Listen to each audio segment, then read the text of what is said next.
Hello friends, today we open the door to the past, to a world that for many of us was the cradle of childhood and youth, the United States of the 1970s. There is the soft noise of tape on the screen, the flicker of an old television set, and everything suddenly goes back decades. A time when the world seemed bigger, summer seemed endless, and the simplest things seemed incredibly important and full of meaning. The 1970s in the United States was not just a decade of disco music, flared jeans, bright neon, and weird hairstyles. It was a time full of sensations that cannot be fully explained to those who did not live then, who did not feel this unique atmosphere of freedom, ease, and analog world. They are in the click of a cassette tape and a tape recorder, in the crackle of a Polaroid developer, in the scent of the plastic of a new toy or a fresh issue of a magazine, in the anxious silence when the TV alarm test begins, in the smell of gasoline and freshly cut grass, in the creak of a swing on the playground. We go back to childhood, not just to remember facts and dates, but to feel that era again, to live those moments anew. If you also remember your childhood with warmth, if you want to know more about those times, be sure to subscribe to our channel. There are many stories ahead that connect generations, make you smile and make you think. Cycling until sunset without GPS and helmets. A bicycle was not just a means of transportation, but a real ticket to freedom and independence. My parents didn't care where we were. The main thing was to get home before the sky got completely dark and the streetlights came on. We explored our neighborhood, nearby streets, parks, and vacant lots, skating through puddles after rain, splashing and jumping off curbs, trying to act like stuntmen, often ending up with skinned knees.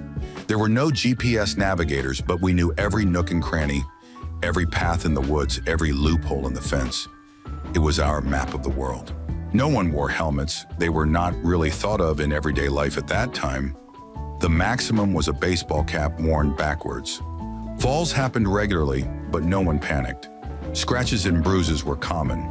Friends rode alongside us and we'd have impromptu races through the streets like the Tour de France, feeling the wind in our hair. Sometimes we'd take an old clothespin and a cardboard card, like from a baseball player, to hook them to the frame so that the card would crack against the spokes of the wheel, making a sound like a motorcycle. After hours of riding, everyone would go drink lemonade or Coca-Cola from glass bottles sitting on the porch or curb. These rides became a symbol of carefree childhood, physical activity, and exploring the world on your own, or rather, on two wheels. Real letters and postcards from friends. In an era before email and messengers, correspondence on paper was a true art and an important form of communication, especially with friends who had moved away or whom you met at summer camp. We would go to the store, pick out beautiful picture postcards or blank sheets of paper, fold them up, and sign them neatly by hand, carefully tracing out the letters. Envelopes and letters were carefully kept in special boxes or drawers, and they were reread many times, remembering pleasant moments. Some letters smelled of perfume, others had stickers or small drawings in the margins. It was a slow but very warm, personal and thoughtful form of communication. It taught us to be attentive to detail, patient and sincere in expressing our thoughts and feelings. We shared not only news about school or games, but also our dreams, secrets, and fears. Receiving a letter was an event of the day that brought great joy. It is a sense of anticipation and personal contact that cannot be completely replaced by a messenger message. Collecting stamps, stickers, or baseball cards. Collections were an important part of many kids' lives in the 70s. It could be anything. Postage stamps, collected from envelopes or bought at the post office. Stickers from magazines, packages, or special scratch-and-sniff flavored ones. Baseball cards from packs of gum. Candy wrappers, gum inserts. Turbo with cars. Figures from cereal boxes. We exchanged cards, stickers, and wrappers in the yard, at school during recess, and after school. Some items were especially rare or coveted, like a card with a picture of a favorite player or a shiny sticker. And they were valued like gold, traded 2 for 1 or 3 for 1. There was excitement in finding the missing piece to complete the series. We carefully put them in special albums with plastic pockets or stored them in shoeboxes. The hobby united friends, taught patience, accuracy, and the basics of economics, estimating the value of exchange. Parents sometimes helped to find rare stamps or brought cards from other cities. The exchange was a real ritual, with its own rules and heated arguments. Two ordinary ones for one shiny one? This one with a signature. It's more expensive. And this one is from an old series. Collections told more about us, our hobbies and interests than social media profiles do today. It was the beginning of interest in hobbies, history, in the case of stamps or player cards, and the systematization. Music on vinyl and cassettes. In the 70s, music was everywhere, and the way we consumed it was very different. Each record, LP, was like a jewel, with a large cover that was often a work of art, with lyrics and pictures of the band. We would gather at friends' houses who had a record player to listen to the new album that had just come out. The music sounded with the characteristic warm crackle of vinyl, especially on older records. It gave it a special atmosphere and coziness. Cassettes, compact cassette, were more portable and easy to record. To find your favorite song on a cassette, you had to manually fast forward or rewind the tape, often with a pencil to save the Walkman's batteries. The cassette covers were smaller, but they could be beautiful too. Sometimes we recorded compilations, mixtapes from the radio, trying not to get into the announcer's voice or commercials. Music was played from the windows of houses, from tape recorders in cars, from portable boombox players on the street. We learned about new bands and artists from friends, in music magazines, on the radio, or on television. Concerts were the events of the month or year.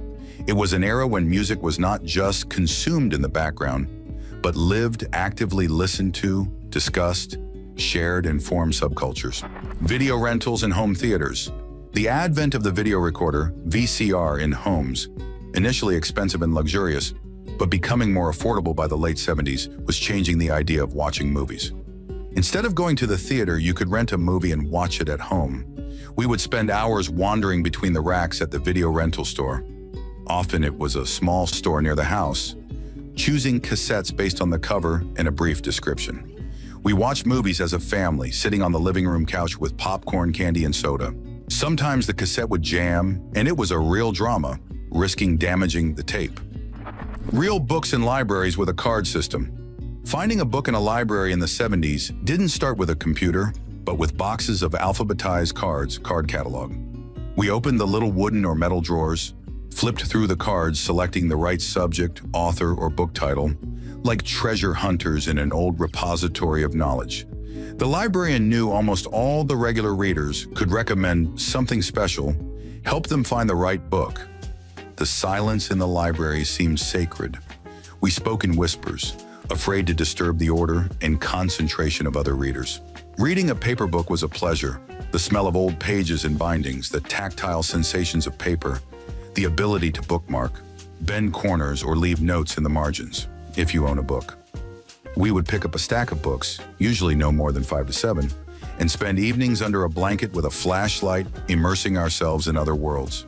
You could spend an entire day in the library and forget about time. Returning books on time was a separate discipline, with a small fine for late returns. And a lost book was almost a tragedy, requiring a search for it or compensation for its cost. The library was a gateway to other worlds, a source of knowledge and imagination without electronic screens. Discos in the school gym. When the school disco was announced, the gymnasium, which was usually used for physical education lessons and sports games, was transformed. It was decorated with balloons, garlands, ribbons. Sometimes a small disco ball was placed, and the lights from ordinary lamps were replaced with colored ones.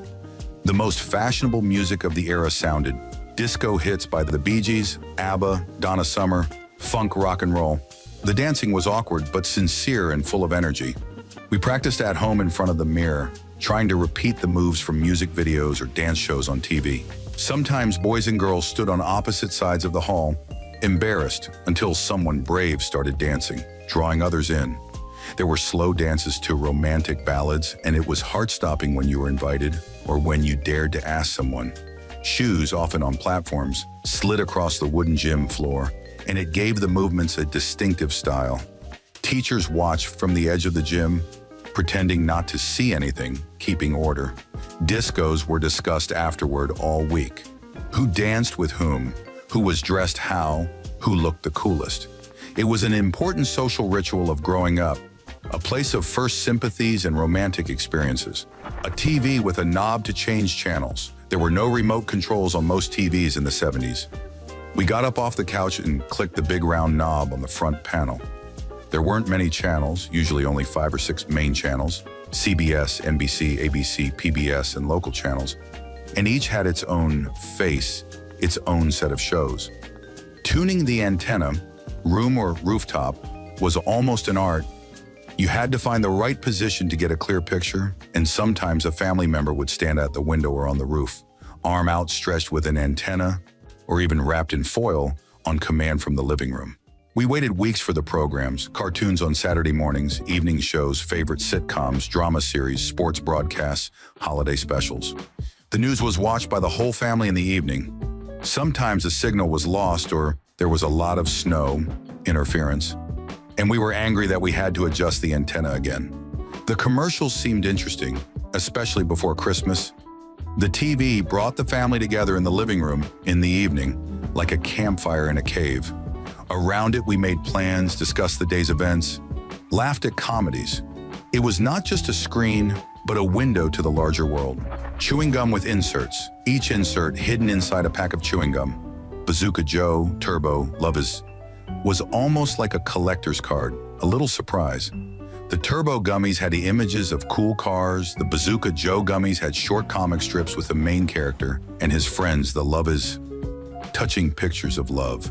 We bought the gummies not only for the sweet flavor, which didn't last long, but also for the surprise inside.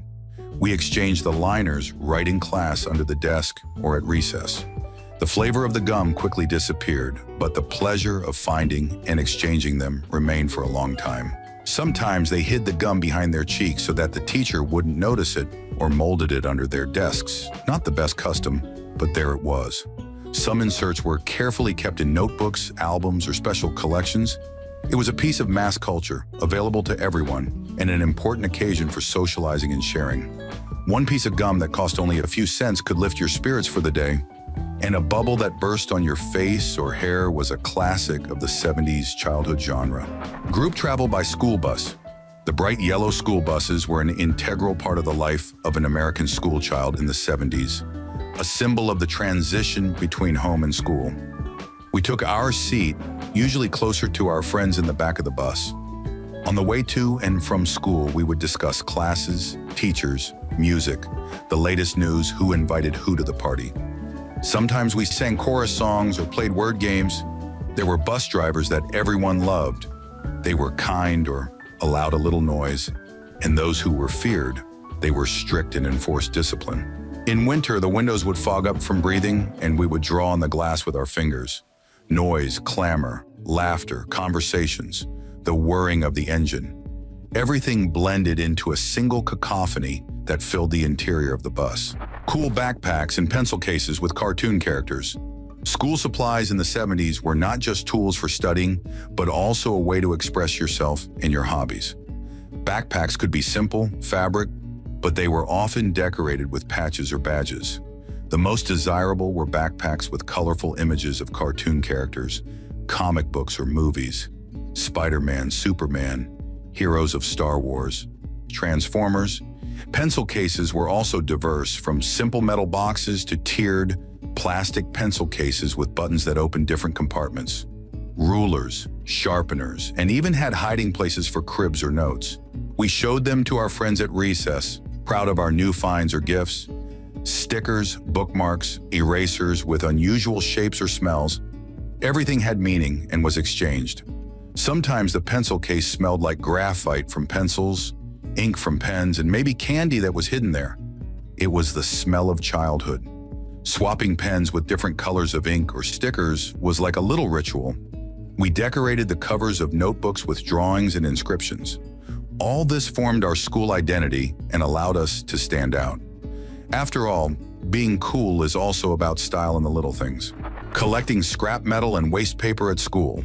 In the 70s, American schools often held campaigns to collect waste paper, old newspapers, magazines, cardboard, and scrap metal, aluminum cans, tin cans. It was almost an adventure to run around the neighborhood with friends, knocking on neighbors' doors and asking if they had any unwanted paper or cans. We collected it in basements, attics, garages, barns. Sometimes parents helped. They collected their own waste paper, took the collected waste paper by car, and it became a family project that united generations. Schools organized competitions between classes. Whoever brought the most would get a prize or a certificate of appreciation. This created in children a sense of responsibility and understanding of the importance of recycling, although the term itself was less widespread than it is now. A sense of contribution to the common cause and usefulness for society or for the school. We realized that we were doing something important and useful. The winners were announced at the school assembly, and it was very honorable. There was excitement, a spirit of competition between classes, and joy that your contribution helped to win. Handing in waste paper means being part of a team, part of a big process. Board games with friends in the evenings. Evenings spent playing board games with family or friends were common in the 70s. Monopoly, Sorry, Trouble, with Pop-O-Matic Die, Battleship, Life. We could play for hours, immersing ourselves in fictional worlds or building strategies. Sometimes we played as a family, sometimes just with friends gathered at someone's house. There were arguments over rules, victories and defeats, shouts of delight or disappointment. Dice were often lost under the couch, and chips were often lost in the vacuum cleaner. We waited our turn, learned to count, make decisions, strategize, bluff, and play fair. Some games brought more emotion and drama than any movie. We discussed moves, built alliances against other players, and made bets, often with wrappers or candy. Board games united, creating lively conversation, laughter, and memories that don't require a screen. Evenings with them were remembered for a lifetime as moments of real, genuine interaction. It was a time that is gone, but left a rich harvest of stories and memories. And if you want more nostalgic stories, memories of music, movies, fashion, and of course sweets and other attributes of that wonderful era, subscribe to the channel so you don't miss the most interesting things from the past.